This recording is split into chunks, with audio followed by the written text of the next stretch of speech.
The scene a few minutes ago, the folks around the stadium clad in silver and black going to make every last game played in Oakland count.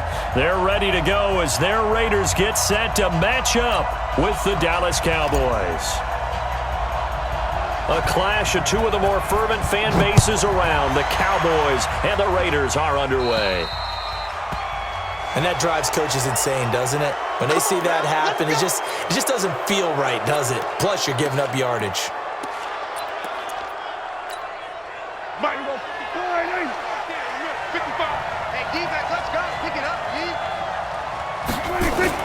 They play fake to Elliott. Now Prescott.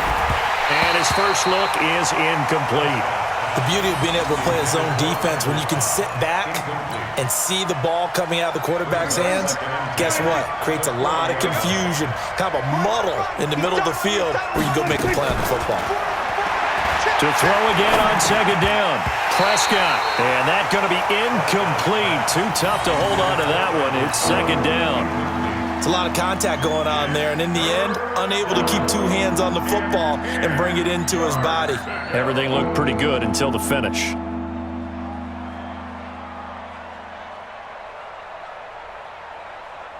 So now an early 3rd and 10 here on their opening drive. They're not ready for this. Prescott to throw it. And he fires one that's intercepted. Picked up by Carl Joseph. And the Raiders are in for 6. Touchdown. Well, it was 3rd down. Defensively, they were just hoping to make a play and get off the field, get their offense on. Instead, they did one better. Pick it off, take it into the end zone. Well, they did what you said. They got off the field. They're going to have to come right back on. They're going to come right back on, but happily, right? They put the ball in the end zone. That's the way you start a game. That's the way you set the tone. Extra point by Carlson, up and good. And it's now a 7-0 game. That'll be taken in the end zone. And he'll wind up getting an extra couple yards here for his trouble as he'll bring this one out to the 27.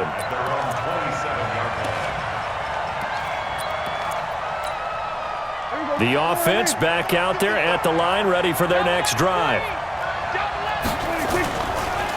Now the first carry for Ezekiel Elliott. And he is met quickly in the backfield. Down he goes, folded like a lawn chair.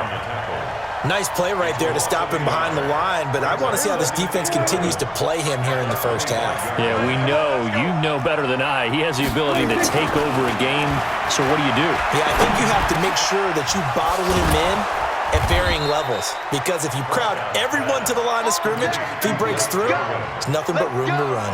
That one good for a first down pickup of 18 yards.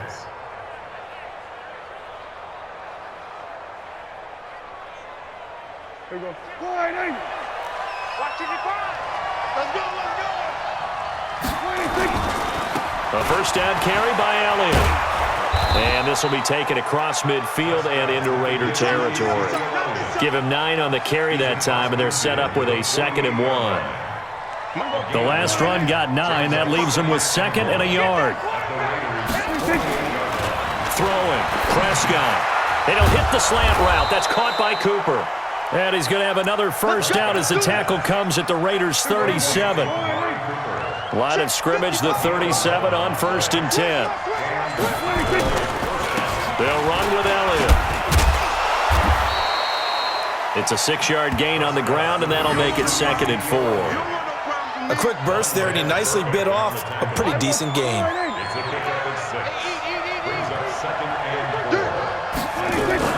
On 2nd down, Elliott. The tackle made by Nicholas Morrow. One thing to keep in mind, partner, especially in the second half, when you've got a running back of this size, of these dimensions, I can just tell you, attrition does set in for a defense, because you're excited about hitting him in the first half, maybe not so much in the second half, and some of these shorter gains turn into bigger runs later. Now a 3rd down throw, but it misses the target, incomplete. That's a good job there, creating the contact to force the incompletion. And now, since it's 4th down, that should set up a field goal situation. And a nice sigh of relief defensively to be able to hold them to 3. It's a 47-yard field goal try from here, but instead they're going to opt to go for it on fourth down. To throw is Prescott, and that is going to be incomplete. Jason Garrett might be wanting to reconsider the decision to go for it there. And the Raider D, they get the football back. Carr and the Raiders come up 1st and 10, right at the 30. You draw Porter. On the ground, this is Jalen Richard. And he'll be tackled just past the 35 at the 36. He'll get a nice chunk there on the first down run, and it's 2nd and 4. All right, Brandon, I know we're in the early going here, but those kind of runs, they're going to open up a world of opportunities for this offense going forward. The last run got 6, now 2nd and 4. Wild Bill. Check that.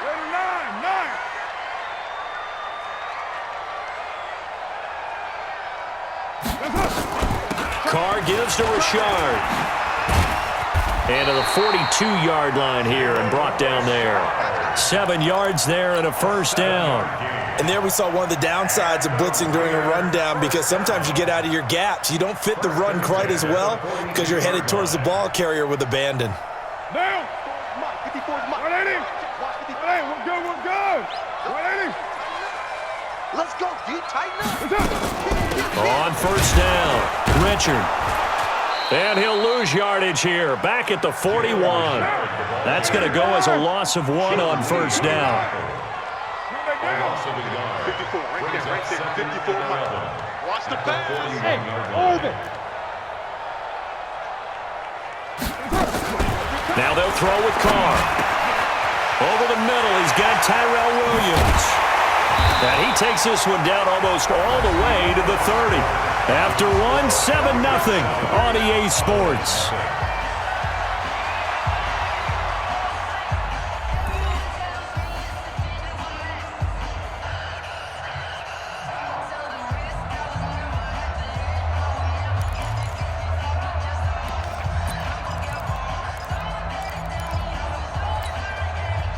From the 32 now, here's 1st and 10. Watch the run.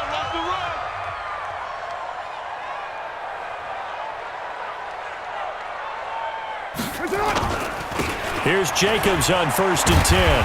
And he'll be brought down at the 27-yard line. Byron Jones in there to make the tackle. On 2nd down, Jacobs. Jalen Smith, the Notre Dame man, in on the tackle. I think if we put together a job description for a middle linebacker, we would start with being able to hold down things in the middle of the line of scrimmage and be able to take on blockers. But how about the guys who can go sideline to sideline and make plays? Love a guy that can do that. We saw a perfect example of it right there. Mike 5-4. Here we go.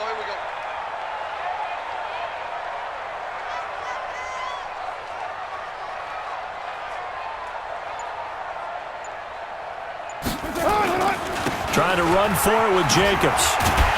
And he picks up the first down yardage as he takes it down to the 16. The drive stays alive, a 3rd down gain of 8. And that's why you spend a first-round draft pick on a running back. Not for just the fancy runs, but these dirty, gritty 3rd and 1s, 3rd and 2s. That's why you draft him. Check. Watch 54. Hey, keep it. Later 2. Right there. 54. Right there. 54, Mike. Into the red zone, it's Carr. Toward the end zone, but that's going to wind up incomplete. Darren Waller, the intended receiver, and it's 2nd down. It is tough to complete passes against zone defenses. The windows that you see open, they shrink pretty rapidly. How about being able to hit a moving target against a zone before the next guy can get there and make a play on the ball? Not easy for any quarterback, no matter the situation, and there the defense won the battle. On 2nd and 10, Carr, and he slings one that's incomplete. Tyrell Williams was the intended target, and it's third down. So back-to-back incompletions. Third down here in 10, but you're still in field goal range. And that's the thing to keep in mind. They're in field goal range, so now you don't take any unnecessary risks, but you try and find a way to get back to what you were doing earlier in the drive in order to finish this one off. Just a 5-yard pickup, and it leads to fourth down. One hallmark of good defenses is understanding the game, understanding positioning, and tackling immediately in the secondary after catches. I think we just saw that on display right there. Got to him before he ever had a chance to think about turning it upfield. So the field goal there caps what winds up to be an 11-play drive. Well, partner, that's a lot of offense to run there to only get 3 points. I just wonder, are they going to recycle those plays because they were successful in getting 3? Or do you go to another section of the playbook trying to find ones that get you into the end zone, get you 6?